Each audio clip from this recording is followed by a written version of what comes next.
Thank you for the opportunity to speak today. My job at RNIB is centered around developing strategies for the future, but ensuring that we have solid partnerships for today, so that we can influence, from an accessibility perspective, mainstream companies. And as part of this introduction, I just want to give you a flavor of why I think this area is very important from an accessibility perspective. Today, domestic appliances are being affected by the connectivity revolution.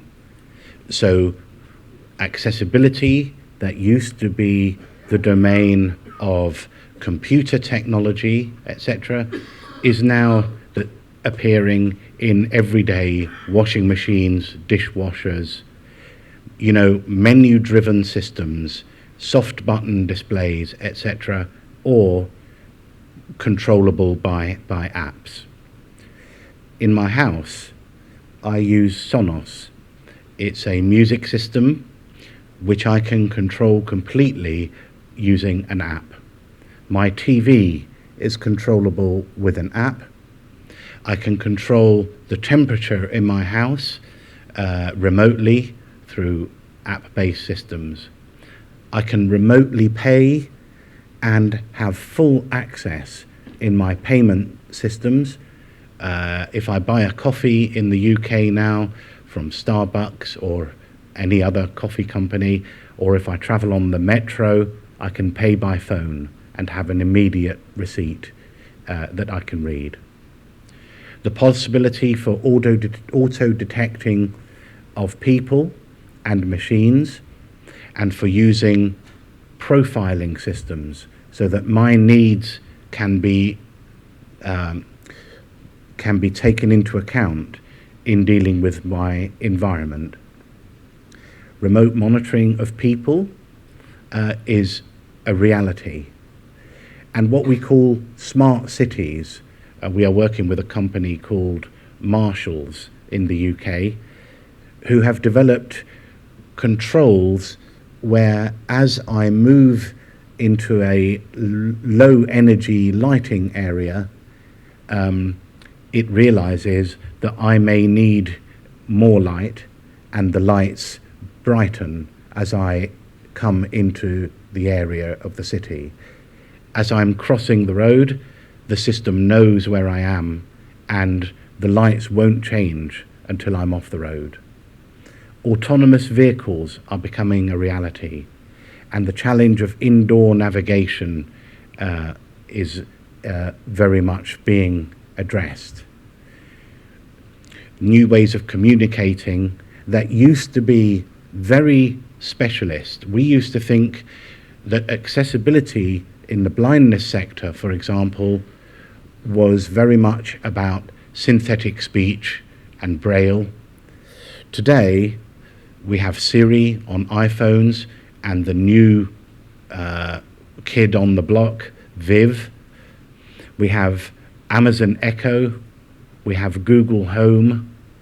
All of these systems are things that we predicted. And as part of the strategy at RNIB, we knew that the thing that you had in your pocket, the mobile phone, all those years ago, I worked very closely with Nokia to develop, with a guy called Torsten Brand, the business case for talks on Nokia mobile phones on the Symbian platform.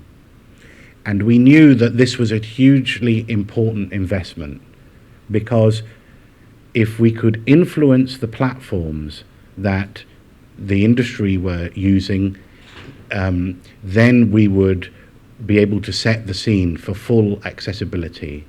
My focus at RNIB is to work with Microsoft, with Google, with Samsung, with many other organizations, all centering around influencing and changing the way they think about accessibility. Next slide. So developing working strategies.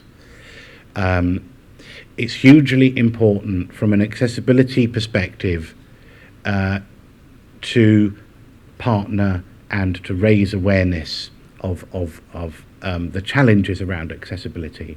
What we found as we work with industry is that many people simply have no idea what we mean about accessibility. So raising awareness and educating the people that run the business is very important, but it takes a long time. It took us about 3 years to gain real change in the banking sector, for example, where people understood why it was important to create accessible billing or accessible bank statements. We also have learned that it's important for us to understand the business that we're dealing with or the sector, because I guess we come from an unusual perspective, which is that if we can develop business propositions that are sustainable and that make sense from a commercial perspective, then we have half a chance of ensuring sustainable accessibility.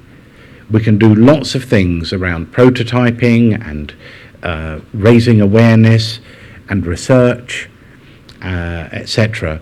But in the end, the thing that makes the difference is, can you make the business understand that there is a commercial reason why accessibility needs to be built into the proposition?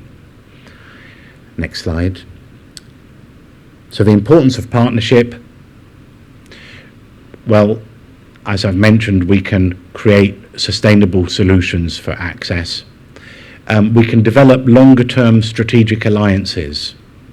So, for example, I work with Amazon at the moment. It has taken 4 or 5 years to reach the stage in our relationship when we are included in the roadmap for the development of their accessibility offerings. Indeed, their mainstream offerings. They just happen to be accessible in the same way Google, etc. We also learned that we have expertise and we needed to value our knowledge through the consultancy offerings and the proofs of concept we made. And what I mean by that is that our sector, I think, often doesn't realize what it knows, and we are not particularly good at saying, you know, we have some genuine knowledge that we can bring to industry and to mainstream development. There are many historic examples of where specialist accessibility tools have made it into the mainstream. For example, the first working typewriter was developed by a guy who wanted his girlfriend to be able.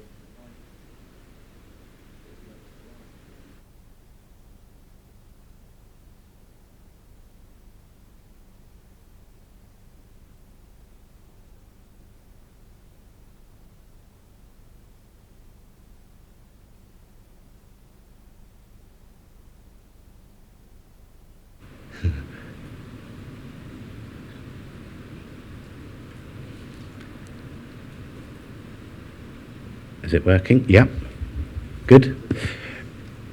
The first working typewriter was developed by a guy who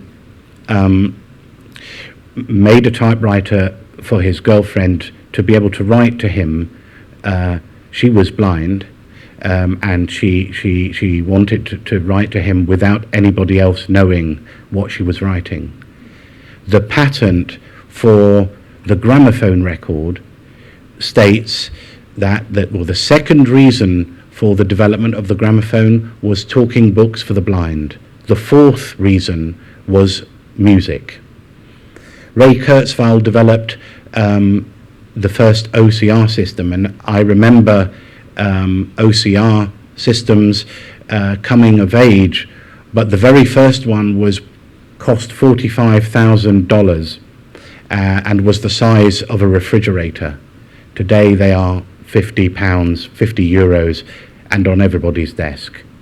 So accessibility has had a massive impact, normally by accident, and we want to exploit some of that knowledge because we focus all the time on how to make things accessible, how to make things more communicative. So, next slide. 3 examples of our strategic partnerships, very quickly. Currently, we are working with Energy UK in the UK. Energy UK is the industry umbrella body that looks after energy providers, and we managed to make a collaboration between us and all of the industry to create an accessible energy smart meter, so that you could tell how much energy you were using, and it would be available in synthetic speech and in easy to see characters on the display.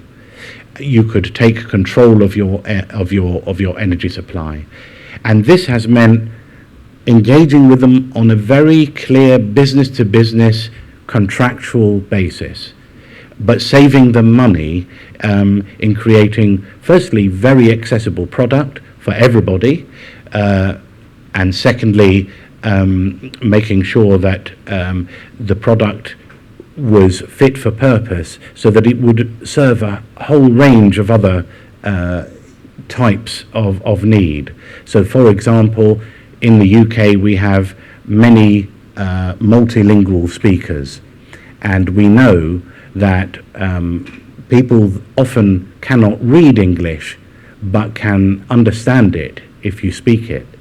In short, we have trebled the size of the potential population that could use these devices by careful design and, of course, creation then of a business case. Google, very important. We have the type of relationship now which means that Google sponsors research, Google sponsors events, Google has put a big amount of money into, for example, development of the next generation of Braille display technology.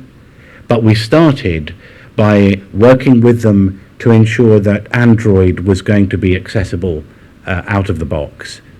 And indeed, all of the other developments, from the straightforward search engine that we all know through to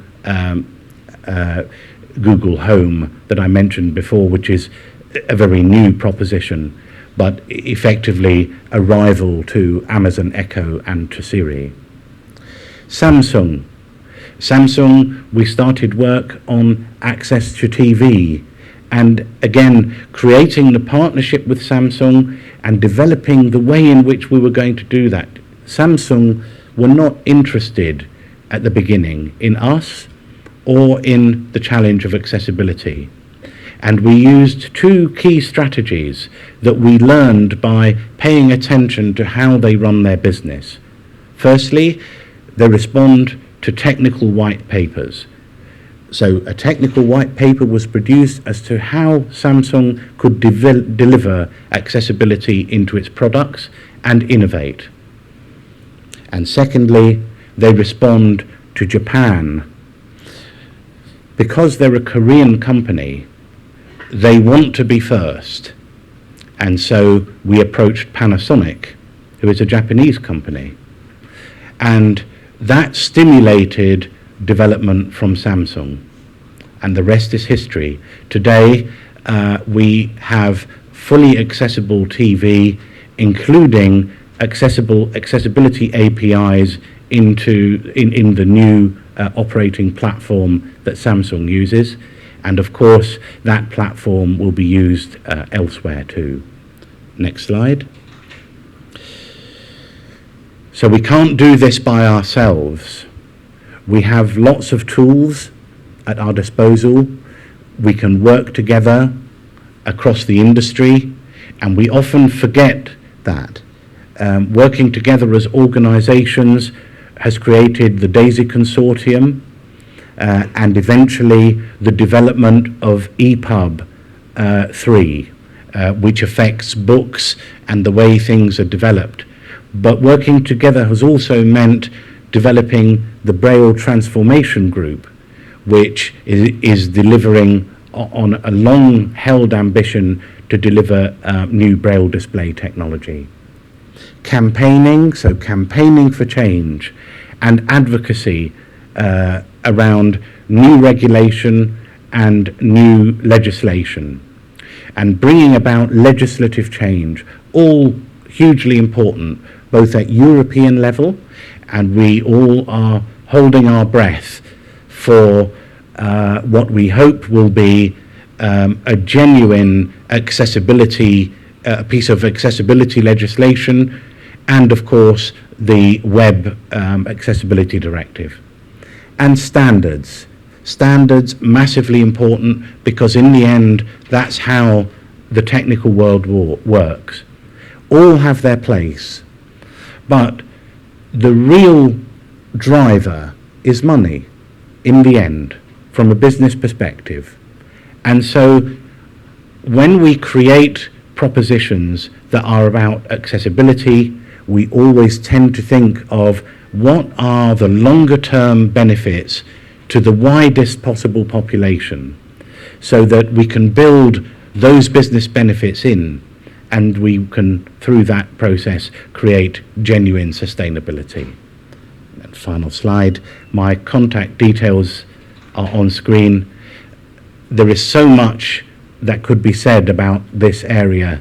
RNIB takes a very partnership-based approach, and we welcome any approaches from you guys or beyond around furthering our objectives in this area. Thank you.